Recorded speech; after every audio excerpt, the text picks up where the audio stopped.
Salut, je m'appelle Claudia, je suis intervenante au projet Intervention Prostitution Québec. Aujourd'hui, je te parle de notre organisme.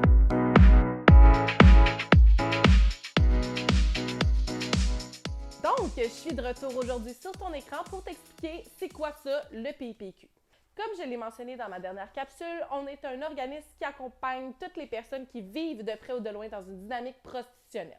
Avant de te parler de nos services, je pense que c'est important de t'expliquer un peu le continuum de cette dynamique-là.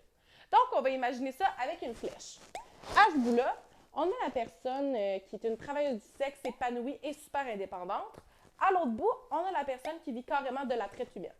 L'exploitation sexuelle, ça va se situer un peu plus ici parce qu'il n'y a pas de consentement. Je trouvais ça important de te parler du continuum parce qu'au PPQ, on est un organisme neutre. Ça veut dire qu'on va travailler avec toutes les réalités du continuum, puis on y va au rythme de la personne. Pourquoi c'est important de t'en parler aujourd'hui? Ben parce que nos capsules vont parler exclusivement d'exploitation sexuelle. Donc, ça se peut que toi, tu ne te sens pas nécessairement rejoint par ce terme-là. Donc, si jamais nos capsules allument quand même une petite lumière, ben n'hésite pas à venir nous jaser. Ça va nous faire plaisir de démystifier un peu ta situation. Comment on fait pour travailler avec autant de réalités différentes? Ben, on utilise l'approche de la réduction des méfaits. Marie-Manuelle va nous donner un petit cours 101 de cette approche-là. Vas-y, Marie. Oui, merci Claudia. Alors oui, en fait, la réduction des méfaits consiste à travailler sur les effets négatifs d'un comportement plutôt que d'empêcher celui-ci chez une personne. Par exemple, le fait de donner accès à des condoms à une travailleuse du sexe n'empêchera pas le comportement de prostitution.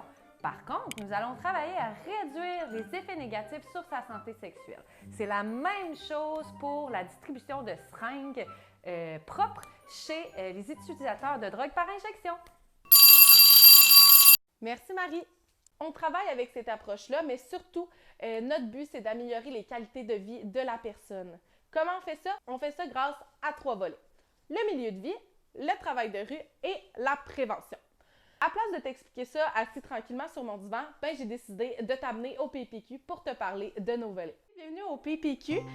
Donc, comme je vous expliquais tantôt, je vous parlais du milieu de vie. Donc, on est au milieu de vie. Je vais vous présenter un peu les services qui y sont offerts. Vous pouvez me suivre? Donc, le milieu de vie, c'est un endroit où on répond aux besoins de base, c'est-à-dire qu'on offre de la nourriture. Ici, on a la cuisine. La cuisine, les gens peuvent cuisiner, se faire à manger. On offre tout le temps du café parce qu'on va se dire le café, c'est un besoin de base.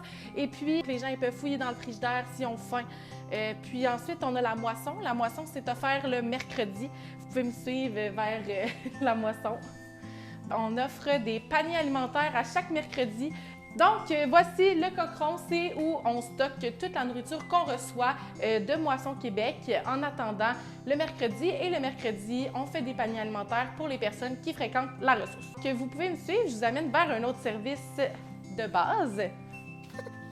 Alors, je vous disais qu'on répond aux besoins de base, bien dormir et se sentir en sécurité, c'en est un. Cette pièce-là, c'est vraiment, on a 2 lits séparés, puis les gens, ils peuvent dormir sur nos heures d'ouverture, donc de 9h à 16h. Donc, ils peuvent dormir, puis inquiétez-vous pas, c'est COVID-proof. Vous avez vu aussi un peu les plexiglas, ça reste chaleureux quand même. Je vous ai présenté la cuisine, les lits. Ici, maintenant, c'est le milieu de vie. Bien évidemment, on respecte les mesures sanitaires du gouvernement. On a de la place pour 5 personnes à la fois. Toutes les personnes sont distancées et il y a de la place pour se laver les mains et bain du Purel. Ensuite, un autre service du milieu de vie, c'est le vestiaire. Je vais vous montrer le vestiaire. Voici le vestiaire ici. Donc, si les gens ont froid, ils n'ont pas de manteau, ils n'ont pas de bottes, on leur en offre. On a aussi des morceaux 4 saisons. L'important, c'est de comprendre qu'on offre des vêtements aussi si les gens n'en ont pas. Ensuite, juste ici, on a la pharmacie. La pharmacie, c'est un endroit où on offre gratuitement des condoms. On a aussi des tests de grossesse, tout ce qui est matériel d'hygiène féminine, des déodorants, etc. Puis finalement, on a aussi la toilette ici. Dans la toilette, les gens peuvent venir se doucher si jamais ils en sentent le besoin. L'autre volet dont je vous parlais tantôt, c'est le travail de rue. Le travail de rue, pourquoi je suis en avant de la porte, c'est que leur bureau est ici, dans les locaux du PPQ. On les voit rarement. Pourquoi? Parce que les travailleurs de rue sont dans la rue, bien évidemment, sont dans les parcs, les écoles, la rue, les bars, etc. Avec un travailleur de rue, c'est confidentiel. Ça, c'est d'ailleurs le cas pour tous les intervenants du PPQ. Ça reste entre nous deux ce qui se dit. Ensuite, c'est volontaire. Il n'y a personne qui peut te forcer à venir voir un travailleur de rue ou même un intervenant du PPQ. Puis, c'est égalitaire.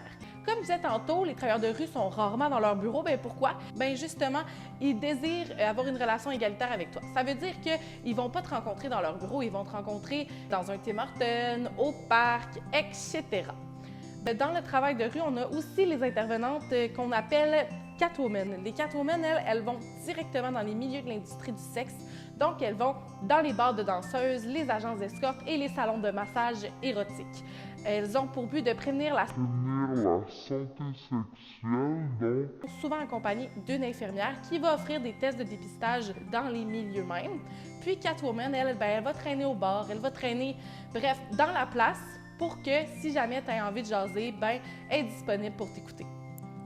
Toujours en travail de rue, eh bien, il y a l'intervenante web. L'intervenante web, c'est moi. C'est pour ça que vous me voyez la face un peu partout sur les réseaux sociaux, genre YouTube, TikTok, Facebook, Instagram, etc.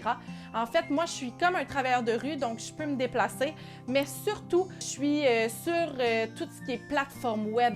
Finalement, je vous avais parlé du volet prévention. Eh bien, vous n'en croirez pas vos yeux, je me trouve présentement dans le bureau des personnes qui y travaillent. Donc, qu'est-ce que ces personnes-là font?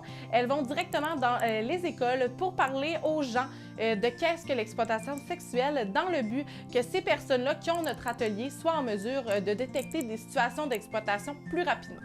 Ils vont aussi dans les centres jeunesse pour faire le programme Selfie. En fait, le programme Selfie, c'est vraiment un programme où on parle d'estime de soi, de mettre ses limites. Bref, on va aborder plutôt les sujets connexes. Puis aussi, on va dans les cégeps et dans l'université pour rencontrer des futurs professionnels qui vont avoir à travailler avec cette réalité-là. Et pour finir, on reçoit aussi des étudiants qui font plusieurs travaux scolaires, que ce soit des étudiants universitaires ou des étudiants du cégep. On les reçoit dans nos bureaux pour leur parler de ce qu'on fait ici et de cette réalité-là. En gros, c'est ça le PPQ, un organisme où on se sent accueilli, écouté et surtout respecté dans nos limites. Merci, à la prochaine!